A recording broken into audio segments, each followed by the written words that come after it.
Hi friends, welcome to Goa on wheels. അപ്പോൾ അതെ ഇന്നൊരു സൺഡേ ഈവനിങ് ആണ്. അപ്പൊ ഞങ്ങളുടെ ഒന്ന് പുറത്ത് വന്നേക്കാണ്. പുറത്ത് വന്നപ്പോ ഞങ്ങൾ വിചാരിച്ചു നമുക്ക് എന്തെങ്കിലുമൊക്കെ ഒന്ന് വീഡിയോ എടുക്കാന്ന്. അപ്പൊ ഞാൻ വിചാരിച്ചു ഗോവയും കേരളയും തമ്മിലൊന്ന് കമ്പയർ ചെയ്തിട്ടുള്ള ഒരു വീഡിയോ ആവാന്ന്. അപ്പൊ ഞങ്ങള് ഓരോരോ സ്പെസിഫിക് ആയിട്ടുള്ള ഓരോ സംഭവങ്ങൾ പറയും. അപ്പോ അത് ഏതാണ് ബെറ്റർ, ഗോവയാണോ കേരളയാണോ ബെറ്റർ എന്നുള്ളതാണ് ഞങ്ങളിത് പറയുന്നത്. എനിക്ക് എന്റെ പെർസ്പെക്റ്റീവ് അനുസരിച്ചിട്ടും ജിത്തുവിന്റെ കാഴ്ചപ്പാട് അനുസരിച്ചിട്ടും രണ്ടുപേരും അങ്ങോട്ട് പറയുന്നതാണ് കേട്ടോ. ഞാൻ എന്റെ മാത്രമല്ല പറയുന്നത്. ഇപ്പൊ ജിത്തു ഇവിടെ ജനിച്ചു വളർന്നത്, ഇപ്പൊ ജനിച്ചത് വളർന്നതൊക്കെ ഇപ്പൊ ഇവിടെയാണ്, ഗോവയിലാണ്. അപ്പൊ ജിത്തുവിന്റെ ഒരു ഇത് കാഴ്ചപ്പാട് വേറെ ആയിരിക്കും. ഞാൻ കേരളത്തിൽ നിന്ന് വന്നേക്കുന്നതുകൊണ്ട് എനിക്ക് എന്റെ ഒരു ഗോവയോടുള്ള ആ ഒരു കാഴ്ചപ്പാട് വേറെയാണ്. അപ്പൊ അത് രണ്ടും കൂടി നോക്കിയിട്ടാണ് നമ്മൾ രണ്ടുപേരുടെയും കൂടി അഭിപ്രായങ്ങൾ ഷെയർ ചെയ്യുന്നുണ്ട്. അപ്പോൾ ഫസ്റ്റ് തന്നെ എടുക്കുന്നത് നമ്മളുടെ മെയിൻ സംഭവമായിട്ടുള്ള ഫുഡാണ്. അപ്പോൾ ഫുഡ് എടുക്കുകയാണെന്നുണ്ടെങ്കിൽ ഞാൻ ഇപ്പൊ 2-3 കൊല്ലമായി ഇപ്പൊ ഗോവയില്. പക്ഷെ എനിക്കിപ്പോഴും കേരള ഫുഡ് തന്നെയാണ് കേട്ടോ. കേരളത്തിൽ കിട്ടുന്ന അത്രയും വെറൈറ്റീസ് ഒന്നും നമുക്ക് ഇവിടെ ഗോവയിൽ കിട്ടില്ല. അതിപ്പോ ബ്രേക്ക്ഫാസ്റ്റ് എടുക്കുകയാണെന്നുണ്ടെങ്കിലും ഈവനിങ് സ്നാക്സ് എടുക്കുകയാണെന്നുണ്ടെങ്കിലും എന്തെടുത്തിട്ടുണ്ടെങ്കിലും കേരള തന്നെയാണ് കേട്ടോ ബെസ്റ്റ്. കേരളത്തിൽ കിട്ടുന്ന പോലെയുള്ള ഓപ്ഷൻസ് ഇവിടെ ഇല്ല. പിന്നെ എടുക്കുകയാണെന്നുണ്ടെങ്കിൽ ഫുഡിന്റെ കാര്യത്തിൽ തന്നെ വേറെ, ഇപ്പൊ നമ്മള് ബിരിയാണി ഒക്കെ പറയില്ലേ, ബിരിയാണി തന്നെ നമ്മുടെ കേരളത്തിൽ കുറെ വെറൈറ്റീസ് ഉണ്ടല്ലേ. കുഴിമന്തി, അൽഫാം മന്തി, അങ്ങനത്തെ കുറെ സംഭവങ്ങളുണ്ട്. പക്ഷെ അങ്ങനെയുള്ള വെറൈറ്റീസ് ഒന്നും ഗോവയിൽ ഇതുവരെ വന്നിട്ടില്ല. എന്താ പറയാ, ഗോവ ഇതുവരെ അങ്ങനെ ഒരു പുതിയ ട്രെൻഡിലേക്കൊക്കെ എത്താനായിട്ട് വളരെ സാവധാനമാണ് അങ്ങനത്തെയുള്ള ട്രെൻഡ് ഒക്കെ ഗോവയിലോട്ട് വരുന്നത് കേട്ടോ. അപ്പൊ ഇനി ജിത്തുവിന്റെ കാഴ്ചപ്പാട് നോക്കാം. Hi friends. ചില എല്ലാം പറഞ്ഞതെല്ലാം ശരിയാണ്. വെറൈറ്റി ഇൻ ടേംസ് കേരള തന്നെയാണ് ഫസ്റ്റ്. കാരണം വെറൈറ്റി ആയിട്ട് കുറെ വെറൈറ്റി ഗോവയിലെ അത് ലാക്കിങ് ആ.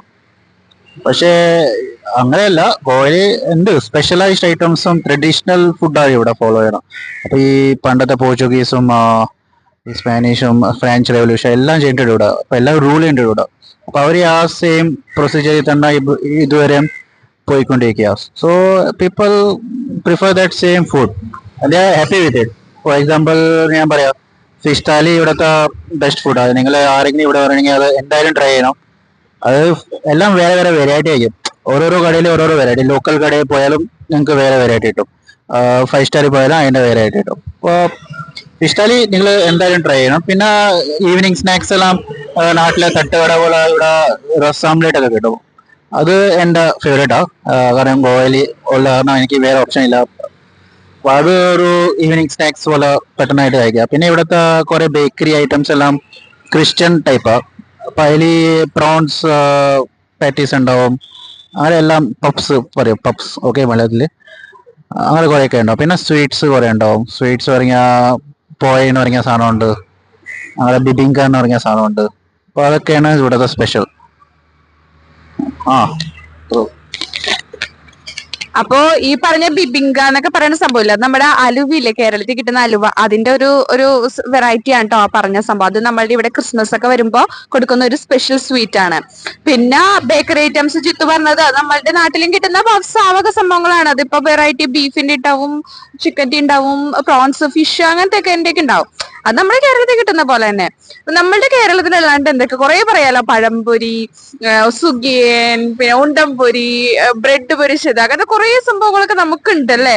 പക്ഷെ ഇവിടെ ആകെ കൂടി ഉരുളക്കിഴങ്ങിന്റെ കുറച്ച് ഐറ്റംസ് ഉണ്ട്. കാപ്പ എന്ന് പറയും, ഉരുളക്കിഴങ്ങിട്ട് ഫ്രൈ ചെയ്യുന്നതിനെ കാപ്പ. പിന്നെ സമൂസ, പിന്നെ എന്നിട്ടാ ഇവരുടെ റസ് ഓംപ്ലേറ്റ്, പിന്നെ ഇതേപോലെ ഉള്ളിവട പോലത്തെ ഒരു സംഭവങ്ങൾ, മിർച്ചി വട, നമ്മുടെ മുളക് ബജ്ജി, ഇത്രേ ഉള്ളൂ. ഇതാണ് എല്ലായിടത്തും ഉള്ളത്. പിന്നെ നമ്മൾ എക്സ്ട്രാ കഫേക്ക് എടുക്കുകയാണെന്നുണ്ടെങ്കിൽ കഫേയിൽ ഇതേപോലെ തന്നെ സാൻഡ്വിച്ച്, ബർഗർ, അതൊക്കെ നമുക്കും അല്ലെ പരിചയം എല്ലാം ഉണ്ടാവുന്ന സാധനങ്ങളാണ്. പക്ഷെ എനിക്ക് എന്താ പറയാ, ആ ഒരു ഈവനിങ് സ്നാക്സിന് കുറച്ചും കൂടിയൊക്കെ വെറൈറ്റീസ് ഇവിടെ വേണം എന്ന് തോന്നിയിട്ടുണ്ട്. അപ്പൊ ഞാനിടക്ക് വിചാരിക്കും നമ്മൾ കേരളത്തിൽ നിന്ന് ആരെങ്കിലൊക്കെ വന്ന് ഇവിടെ അങ്ങനത്തെ ഷോപ്പൊക്കെ ഇട്ട് പോപ്പുലർ ആവുന്ന കാര്യങ്ങളൊക്കെ. അപ്പൊ ഞങ്ങൾക്ക് എന്തായാലും അതിനൊന്നും ചെയ്യാനുള്ള ആ ഒരു ഇതില്ല, എന്താ പറയാ, കോൺഫിഡൻസ് ഒന്നുമില്ല.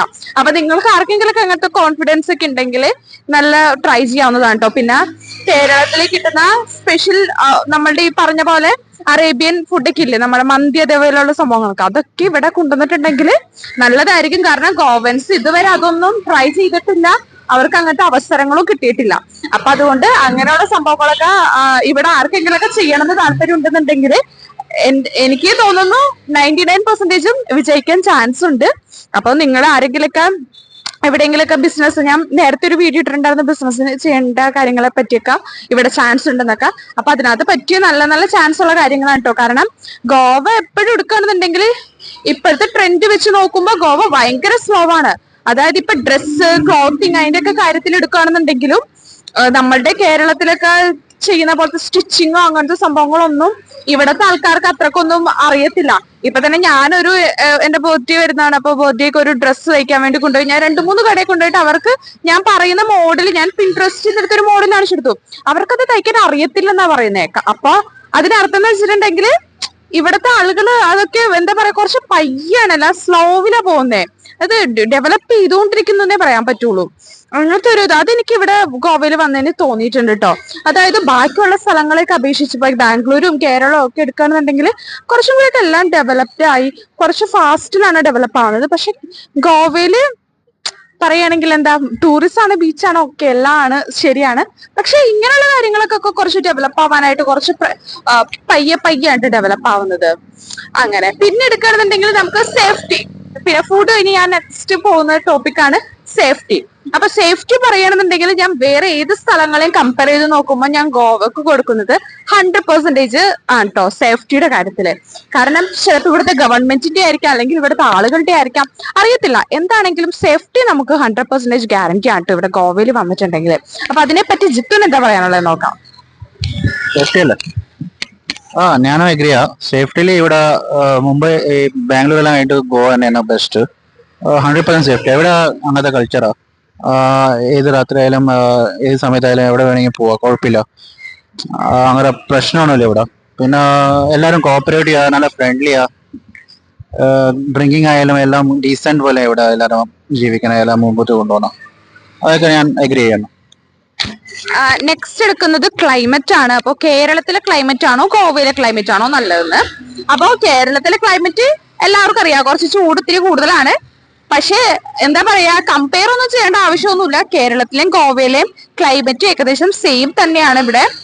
പിന്നെ കേരളത്തിനേക്കാൾ അപേക്ഷിച്ച് കുറച്ചും കൂടി ചൂട് കുറവാണെന്നാണ്. കുറച്ച് എന്ന് പറഞ്ഞ് വേറെ ഭയങ്കര കുറവൊന്നും അല്ല, ചൂട് അത്യാവശ്യമൊക്കെ ഉണ്ട് കേട്ടോ. അവിടെ വെയിലാണെന്നുണ്ടെങ്കിൽ ഇവിടെയും വെയിലെന്ന് തന്നെ പറയാൻ പറ്റും. അപ്പൊ അതേപോലെ അത്രയ്ക്ക് ചൂടൊക്കെ ഉണ്ട്, എന്നാലും കുറച്ച് കുറവാണെന്ന് പറയാൻ പറ്റും. കേരളത്തിലെ ക്ലൈമറ്റിനെ അപേക്ഷിച്ചിട്ട് ഗോവയിലെ ക്ലൈമറ്റ് കുറച്ച് ബെറ്റർ ആണെന്ന് പറയാൻ പറ്റും. അപ്പൊ എങ്ങനെയാണ് climate? Agree. Climate Kerala compare ചെയ്യുമ്പോൾ എനിക്ക് ഗോവനെ പിന്നെയും കൂടുതൽ ഇഷ്ടം. കാരണം ഇത് അവിടെ പുഴുത്ത ചൂടില്ല ഇവിടെ. അവിടത്തെ പോലെ കുഴപ്പമില്ല. ഇവിടെ ചൂട് ഉണ്ട്, പക്ഷെ എന്നാലും അത്രയും എക്സോസ്റ്റഡ് ആവില്ല. അതൊക്കെ മാനേജ് ചെയ്യാൻ പറ്റും. പിന്നെ സീ ഒക്കെ അടുത്താണ്, കാരണം കുഴപ്പമൊന്നുമില്ല. പിന്നെ ക്ലൈമറ്റ് മഴക്കാലമായാലും നോർമലായിട്ടാ. അങ്ങനെ കേരള പോലെ ഫ്ലഡ് ടൈപ്പ് ഒന്നും ഇവിടെ ആവില്ല. കാരണം നോർമൽ ഇവിടെ പൈപ്പ് ലൈൻ, വാട്ടർ ലൈൻ എല്ലാം നല്ല സ്ലോഗിങ്ങോ. ഇനി നെക്സ്റ്റ് ഞാൻ പറയാൻ ഉദ്ദേശിക്കുന്നത്, എനിക്ക് ഇപ്പോഴും ഞാനൊരു വീഡിയോ നേരത്തെ ഇട്ടിട്ടുണ്ടായിരുന്നു. അതിന് ശേഷം എനിക്ക് പിന്നെയും മെസ്സേജസ് വരുന്ന ഒരു കാര്യമാണ് ജോബ് ഓപ്പർച്യൂണിറ്റീസ് ഗോവയില്. അപ്പൊ ഗോവയില് ജോബ് ഓപ്പർച്യൂണിറ്റീസ് വളരെ കുറവാണ് കേട്ടോ. കാരണം ഇവിടത്തെ ഗോവ എന്ന് പറയുമ്പോൾ തന്നെ നിങ്ങൾക്ക് അറിയാലോ, ഗോവ ഒരു ഇന്ത്യയിലെ തന്നെ ഏറ്റവും ചെറിയൊരു സംസ്ഥാനമാണ് ഗോവ. അതുകൊണ്ട് തന്നെ അത്രയും പിന്നെ ഇവിടുത്തെ ആളുകൾക്ക് തന്നെ ജോബ് കിട്ടാനായിട്ട് പ്രയാസമുണ്ട്. ഇവിടുത്തെ ആളുകൾ തന്നെ കൂടുതലും ആൾക്കാർ പുറത്ത് ഈ UK പോലുള്ള കൺട്രീസിലാണ് ഇവിടുത്തെ കൂടുതൽ, അത് ക്രിസ്ത്യൻസില് ഉള്ളത്. പിന്നെ എല്ലാവരും ഷിപ്പിലൊക്കെ പോകുന്ന ആൾക്കാരാണ്, ഈ ക്രിസ്ത്യൻ വിഭാഗത്തിൽപ്പെടുന്നത്. പിന്നെ ഫിഷിങ്ങും, അതാണ് ഇവിടുത്തെ ഒരുവിധം ആളുകളൊക്കെ ചെയ്യുന്നത്. പിന്നെ ഉള്ളവരൊക്കെ ബിസിനസ്സിലോട്ടാണ്. ബിസിനസ് പറയുകയാണെന്നുണ്ടെങ്കിൽ ഇപ്പൊ വേണമെങ്കിൽ ലിക്കർ ഷോപ്പ് ആയിരിക്കാം, അതേപോലെയുള്ള ബിസിനസ് ഒക്കെയാണ് ഇവിടുത്തെ ആളുകൾ കൂടുതലായിട്ടും ചെയ്യുന്നത്. അപ്പോ ജോബ് ഓപ്പർച്യൂണിറ്റീസ് എനിക്ക് എപ്പോഴും തോന്നുന്നത് കേരളത്തിലും വേറെ ബാംഗ്ലൂർ, പൂനെ, മുംബൈയിലൊക്കെ ആയിരിക്കും കേട്ടോ കൂടുതലേ. അപ്പൊ ജിത്തു ഇവിടെ പഠിച്ചു വളർന്ന ജിത്തുവിന് എങ്ങനെയാണ്, എന്തെങ്കിലും ഡിഫിക്കൽട്ടീസ് ഇവിടെ ജോബ് കണ്ടുപിടിക്കാനായിട്ട് ഉണ്ടായിരുന്നോ എന്നുള്ളത് നമുക്ക് ചോദിച്ചു നോക്കാം. തീർച്ചയായും ശ്രുതി പറഞ്ഞ കറക്റ്റാ. ഭയങ്കര പ്രശ്നം ഇവിടെ ജോബ് ഓപ്പർച്യൂണിറ്റി ഇല്ല, 0%. കാരണം ഇവിടെ എല്ലാവരും ഒരു സുസേഗാദ് ലൈഫ് എന്ന് പറയും. സുസേഗാദ് പറഞ്ഞാൽ ഗോവൻ ഭാഷയിൽ പറഞ്ഞാൽ ഒരു ലേസി നോർമൽ ലൈഫ് പറഞ്ഞാൽ കൂൾ. അപ്പൊ ഇവിടെ എന്താ പറഞ്ഞാൽ ഇവിടെ എല്ലാവരും ഈ സെൽഫ് ഉള്ള business, wine store, normal business ആയിട്ട് ചെയ്യുന്ന റെസ്റ്റോറൻ്റ് എല്ലാം നടക്കുന്ന ആൾക്കാർക്കാണെങ്കിൽ നോർമലായിട്ട് ഇവിടെ ജീവിക്കാം. വർക്ക് ലൈഫ് എന്ന് പറയുമ്പോൾ അത് ഗവൺമെന്റ് ജോബ് ആയിരിക്കും ഇവിടെ കൂടുതൽ പ്രിഫറൻസ്. ടെസ്റ്റ് എഴുതി ബാങ്ക് എക്സാം അങ്ങനെയെല്ലാം ക്രാക്ക് ചെയ്യുന്ന ആൾക്കാർക്കായിരിക്കും നോർമൽ എൻജോയ് ചെയ്യുക. പ്രൈവറ്റും ഐ ടി ഇവിടെ ഇല്ല. ഓക്കെ, അത് വെരി ലാക്കിംഗ് ആണ് ഇവിടെ ഗോവയിൽ. വെരി സെലക്റ്റീവ് ആണ് ഇവിടെ. എല്ലാവർക്കും ഓപ്പർച്യൂണിറ്റി ഒന്നുമില്ല ഇവിടെ. ലോക്കൽ സപ്പോർട്ടും ഗവൺമെന്റ് പവർ എല്ലാം യൂസ് ചെയ്തിട്ടാണ് ഇവിടെ ജോബൊക്കെ കിട്ടണം. വേറെ ടാലന്റ് ആയിട്ട് റിക്രൂട്ട്മെന്റോ അതൊന്നുമില്ല. എല്ലാം മുംബൈ, പൂനെ, ബാംഗ്ലൂരിലാണ് പിന്നെ ഗോവക്കാരെല്ലാം പോകുന്നത് ജോബിന്. പിന്നെ മാക്സിമം ആൾക്കാർ ഈ കാത്തലിക് എല്ലാം അവരെല്ലാം UK ബേസ്ഡ് ആയിരിക്കും. കാരണം അവരുടെ പോർച്ചുഗീസ് പാസ്പോർട്ട്, അവരുടെ ഗ്രാൻഡ് ഫാദർ ആൻഡ് സിസ്റ്ററിന്റെ പാസ്പോർട്ട് അത് യൂസ് ചെയ്ത് അവർ പുറത്തൊക്കെ പോകും. കാരണം അവർ അതാ പ്രിഫർ ചെയ്യണം. അപ്പൊ job opportunity is very less. അപ്പൊ കേട്ടല്ലോ. അപ്പൊ എനിക്ക് ഇപ്പോഴും മെസ്സേജസ് വരുന്നുണ്ട് ജോബിനെ പറ്റിയിട്ട്, ജോബ് റെഡിയാക്കി തരും എന്നുള്ളത്. അപ്പൊ ഇതൊക്കെയാണ് ഇവിടുത്തെ അവസ്ഥ. ഗോവയിൽ ജോബ് ഓപ്പർച്യൂണിറ്റീസ് വളരെ കുറവാണ്. പിന്നെ ഉള്ളത് നിങ്ങൾക്ക് എന്തെങ്കിലുമൊക്കെ കേന്ദ്ര ഗവൺമെന്റിന്റെ ഒക്കെ എഴുതി എടുത്തിട്ട് ഇങ്ങനെ ബാങ്കിലോ അല്ലെങ്കിൽ റെയിൽവേയിലോ ഒക്കെ വന്ന് പെടാം. അല്ലാണ്ടുള്ള ഓപ്പർച്യൂണിറ്റീസ് വളരെ കുറവാണ്. പിന്നെ ഉണ്ട് റിസോർട്ട് മേഖലയിൽ ഷെഫ് ആവാം, ഹോട്ടൽ മാനേജ്മെന്റ് പഠിച്ചവർക്ക് റിസോർട്ടിലൊക്കെ നിൽക്കാം. അത് ഉണ്ട് കേട്ടോ. അതിപ്പം ഞങ്ങളുടെ സഹായം ഒന്നും വേണ്ട തന്നെ നിങ്ങൾക്ക് നേരിട്ട് ഇത് ചെയ്യാവുന്നതാണ്, അപ്ലൈ ചെയ്യാവുന്നതാണ്. അപ്പോ എന്നോട് ജോബ് ചോദിക്കുന്ന ആളുകളൊക്കെ എനിക്ക് ഇതാണ് മറുപടി പറയാനുള്ളത്. കാരണം അപ്പൊ ഞാൻ അവർക്ക് ഇത് പറയാണ്ടിരിക്കുമ്പോ, അവരോട് റെസ്പോണ്ട് ചെയ്യാണ്ടിരിക്കുമ്പോ അവര് വേണമെങ്കിൽ വിചാരിക്കും ഞാൻ എന്താ താല്പര്യമില്ല, ജാടയാണ്, അങ്ങനത്തെ വിചാരിക്കും. അപ്പൊ ഇതാണ് അവസ്ഥ. ഗോവയിൽ ജോബിന്റെ കാര്യത്തിൽ വളരെ കുറവാണ്. നിങ്ങൾക്ക് ബാംഗ്ലൂരും പൂനെ, മുംബൈ ഒക്കെ ആയിരിക്കും നോക്കാൻ ഏറ്റവും നല്ലത്. അപ്പോ നെക്സ്റ്റ് ഞാൻ പറയാൻ ഉദ്ദേശിക്കുന്നത് ഫെസ്റ്റിവൽസ് ആണ്. കേരളത്തിലെ ഗോവയിലെ ഫെസ്റ്റിവൽസ് അത് നിങ്ങൾക്ക് അറിയാൻ പറ്റും. നോർത്തിലോട്ട് പോകുമ്പോ തന്നെ ഗോവ പക്കാ നോർത്ത് അല്ലെങ്കിലും ആ ഒരു സൈഡിൽ തന്നെയാണ്. മുംബൈ ആ ഒരു ഇതിന്റെ തന്നെയാണ് ഫോളോ ചെയ്യുന്നത് ഫെസ്റ്റിവൽസ്. അതുകൊണ്ട് തന്നെ കേരളം ആയിട്ടുള്ള ഫെസ്റ്റിവൽസ് ആയിട്ട് യാതൊരുവിധ ബന്ധവുമില്ല. അപ്പൊ ഇവിടുത്തെ മെയിൻ ആയിട്ട് എല്ലാവരും സെലിബ്രേറ്റ് ചെയ്യുന്ന കുറച്ച് കാര്യങ്ങൾ എന്ന് വെച്ചിട്ടുണ്ടെങ്കിൽ ഒന്ന് ഗണേശ് ചതുർത്ഥി.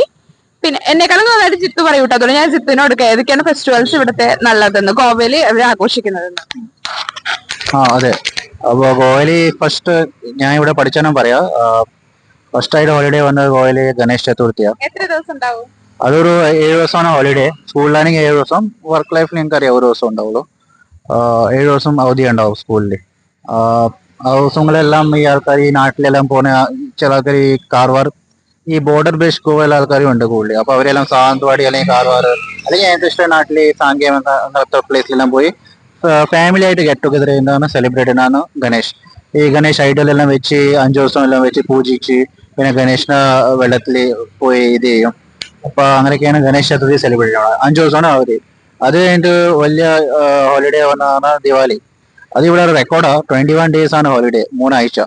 അപ്പൊ സ്കൂൾസിന് അല്ലാതെ ഒരു വലിയ ഇതാണ് താരമാണ്. 3 ആഴ്ച ഹോളിഡേ പറഞ്ഞാൽ ഒരു ഓൾമോസ്റ്റ് ലൈക്ക് സെക്കൻഡ് വെക്കേഷൻ പോലെയാണ് അവിടെ. ഓക്കെ, ദിവാലി പിന്നെ നിങ്ങൾക്ക് അറിയാലോ, അതല്ല ഫെസ്റ്റിവൽ ഓഫ് ലൈറ്റ്സ് ആ.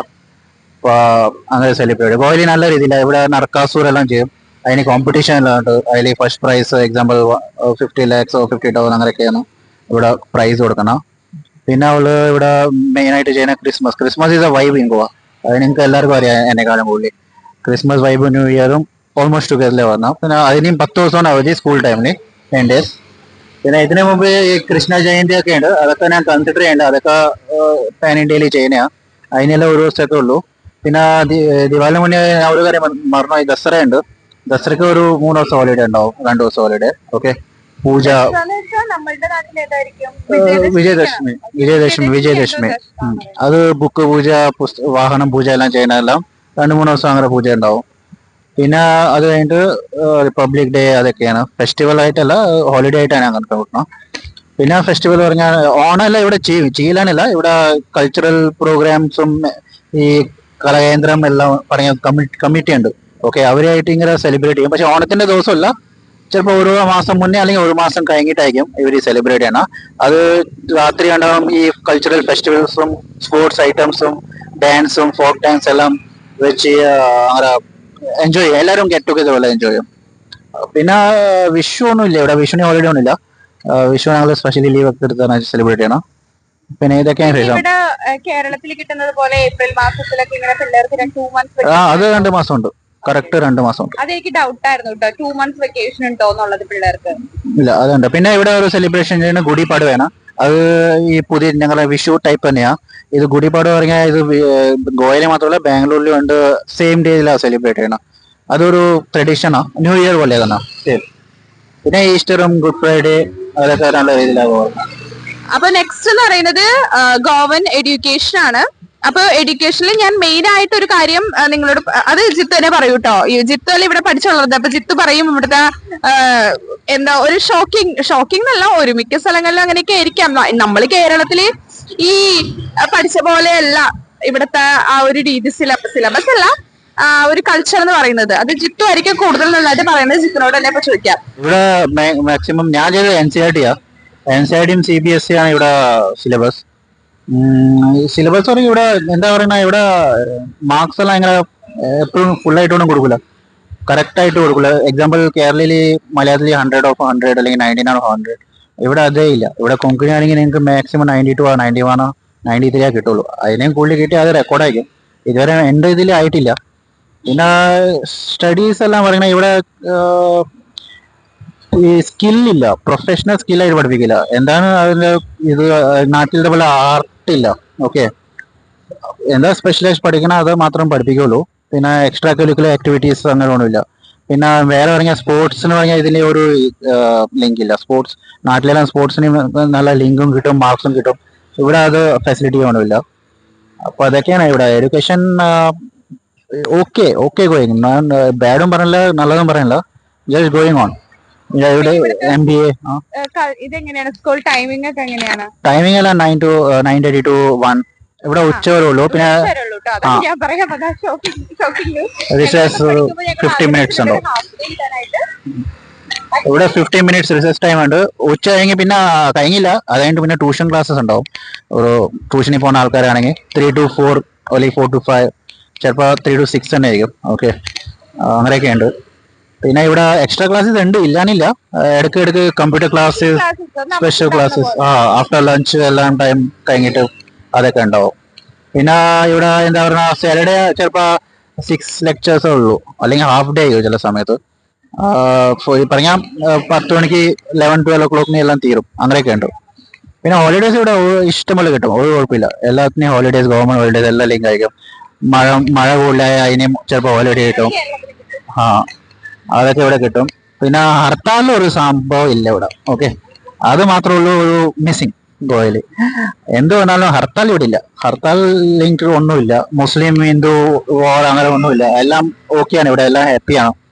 അങ്ങനെ പ്രശ്നമൊന്നുമില്ല. പിന്നെ ഫ്ലഡ് നിങ്ങൾക്ക് അറിയാലോ, ഇവിടെ ഫ്ലഡിന് ഡിക്ഷണറി ഇല്ല, വെള്ളപ്പൊക്കമില്ല.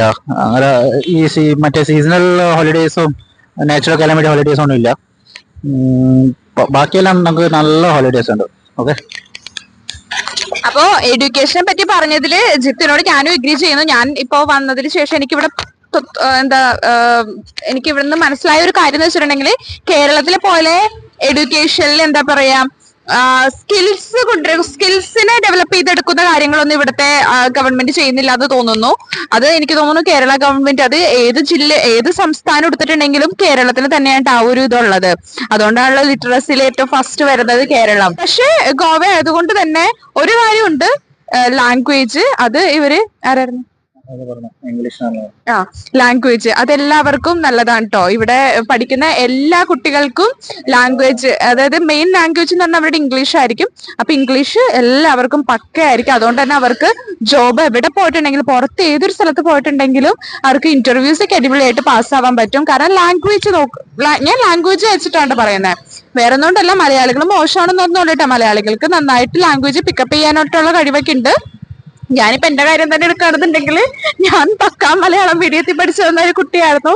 ഞാൻ ആദ്യമേ തന്നെ പോയത് കല്യാണം കഴിഞ്ഞിട്ട് ഞാൻ പറഞ്ഞല്ലോ ബാംഗ്ലൂരായിരുന്നു.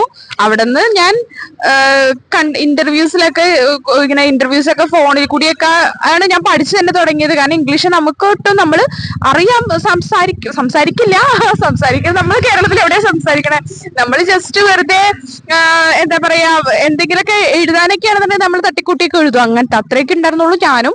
പക്ഷേ ബാംഗ്ലൂർ പോയതിനു ശേഷമാണ് ഞാനും കൊളീഗ്സിനോടൊക്കെ സംസാരിച്ചു തുടങ്ങിയപ്പോഴാണ് നമുക്ക് പറ്റുമെന്ന് ഉറപ്പായത്. അങ്ങനെ ഇപ്പാന്ന് വെച്ചിട്ടുണ്ടെങ്കിൽ എന്താ പറയാ, കണ്ടിന്യൂസ് പ്രാക്ടീസ് ഉണ്ട്. ഇപ്പൊ വർക്ക് ചെയ്യുന്നത് കൊണ്ട് തന്നെ ക്ലയൻസ് ആയിട്ടാണെന്നുണ്ടെങ്കിലും കൊളീഗ്സ് ആയിട്ടാണെന്നുണ്ടെങ്കിലും നമ്മൾ സംസാരിക്കുമല്ലോ. അപ്പൊ ഇംഗ്ലീഷ് പഠിക്കാനായിട്ട് താല്പര്യമുള്ളവർ അതാണ് ഏറ്റവും നല്ല വഴി. പ്രാക്ടീസ് ആണ്. പ്രാക്ടീസ് ഇല്ലാണ്ട് ഒന്നും നടക്കൂല. പ്രാക്ടീസ് ഉണ്ടെങ്കിൽ നമുക്ക് നമ്മൾ എത്ര പൊട്ടി ഇംഗ്ലീഷ് പറഞ്ഞാലും നമുക്ക് പ്രാക്ടീസിലൂടെ അത് നമുക്ക് നേരെയാക്കാൻ പറ്റും. അപ്പൊ ഗോവൻസിന്റെ കാര്യം എന്ന് വെച്ചാൽ അവർക്ക് അങ്ങനത്തെ ഒരു സംഭവമേ ഇല്ല. അവർ കാരണം ഇംഗ്ലീഷ് ഒരുമിക്കരുടെ വീട്ടിലൊക്കെ സംസാരിക്കുന്നത് ഇംഗ്ലീഷാണ്. ഇവിടുത്തെ ക്രിസ്ത്യൻസ് ഒക്കെ വീട്ടിൽ സംസാരിക്കുന്നത് തന്നെ ഇംഗ്ലീഷാണ്. ഇപ്പൊ എനിക്ക് എന്റെ ഒരു കൊളീഗ് ഉണ്ടായിരുന്നു, അവരൊക്കെ മക്കളോടൊക്കെ സംസാരിക്കുന്നത് ഇംഗ്ലീഷിലാണ്. അപ്പൊ നമുക്കും കേൾക്കുമ്പോൾ തോന്നുന്നു ഞങ്ങൾക്ക് ഇനി കുട്ടികളൊക്കെ ഉണ്ടാവുമ്പോൾ അങ്ങനെയൊക്കെ തന്നെ സംസാരിച്ചൊക്കെ തുടങ്ങി. അറിയത്തില്ല അങ്ങനെയൊക്കെ ആവുമെന്ന്. കാരണം നമ്മൾ മലയാളികൾ മലയാളം തന്നെ വെച്ച് ചിന്തിക്കുന്ന ആൾക്കാരൊക്കെ അല്ലേ. പക്ഷെ സോറി ഗൈസ്, അപ്പൊ ഞാൻ ഓൺ വോയിസ് കൊടുക്കുന്നതിനിടയിൽ എന്റെ മൈക്കിന്റെ ചാർജ് പോയി. ഞാനത് ശ്രദ്ധിച്ചിട്ടുണ്ടായിരുന്നില്ല. അപ്പോ ഞാൻ പറഞ്ഞുകൊണ്ടിരിക്കുന്ന കാര്യങ്ങളൊന്നും കേൾക്കുന്നില്ല എന്നുള്ളത് ഞാൻ വീഡിയോ എഡിറ്റിംഗിന് ചെയ്യാൻ നേരത്തിട്ടാണ് മനസ്സിലായത്. ഞാൻ അവിടെ നിന്ന് വലിയ കാര്യമായിട്ട് എന്തൊക്കെയോ പറയുന്നുണ്ട്. ഗോവൻ എഡ്യൂക്കേഷനെ പറ്റിയിട്ട് തന്നെയായിരുന്നു പറഞ്ഞത്. അപ്പൊ ഞാൻ അതിന്റെ ഒരു കൺക്ലൂഷൻ പറയാൻ ഞാൻ പറഞ്ഞത് എന്താന്ന് വെച്ചിട്ടുണ്ടെങ്കിൽ, അതായത് ഗോവയും കേരളമായിട്ട് കമ്പയർ ചെയ്യണമെന്നുണ്ടെങ്കിൽ എഡ്യൂക്കേഷൻ സിസ്റ്റം നല്ലത് എനിക്ക് തോന്നുന്നു കേരളം തന്നെയാണ്. അപ്പോ ഈ ടോപ്പിക്കിന്റെ പാർട്ട് 2 വേണ്ടവരൊന്ന് കമന്റ് ചെയ്യണം കേട്ടോ, ഗോവ കേരളയും തമ്മിൽ കമ്പയർ ചെയ്തിട്ടുള്ള. അപ്പോ ഇന്നത്തെ ഞങ്ങളുടെ വീഡിയോ വൈൻഡപ്പ് ചെയ്യാണ്. അപ്പൊ ഞങ്ങളുടെ ചാനൽ നിങ്ങൾ സബ്സ്ക്രൈബ് ചെയ്യണം. ഞങ്ങളുടെ വീഡിയോസ് ഒക്കെ ലൈക്കും കമന്റും ഷെയറും ചെയ്യണം കേട്ടോ, ഫ്രണ്ട്സ് ഒക്കെ ആയിട്ട്.